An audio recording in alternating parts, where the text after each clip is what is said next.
Bonjour, aujourd'hui un roman noir très étrange, Le Passe-Partout de Masako Togawa, une autrice japonaise considérée comme un maître du roman noir au Japon.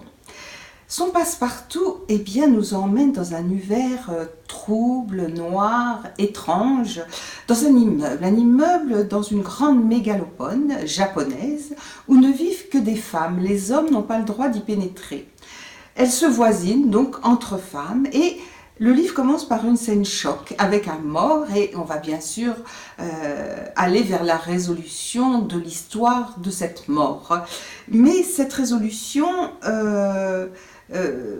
passe par le fait d'entrer grâce à un passe-partout, c'est le titre du livre, dans chacun des appartements de ces femmes et de découvrir leur mode de vie. Elles sont très discrètes, se connaissent peu entre elles ou pas du tout, mais nous on va découvrir leur univers et leur univers aussi d'appartement mais aussi intérieur est très étrange. L'une appartient à une secte, l'autre écrit à l'infini des histoires qui n'ont pas de sens, une autre vit dans une culpabilité pour des raisons de musique, une autre est à la limite de la folie dans ses comportements et tenues vestimentaires, voilà. Et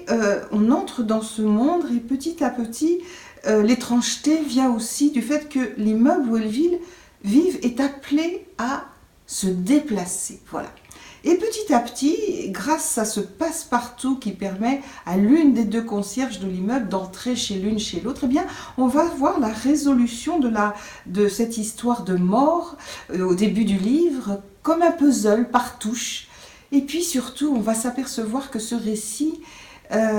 roman noir, certes, est aussi une sorte de questionnement poético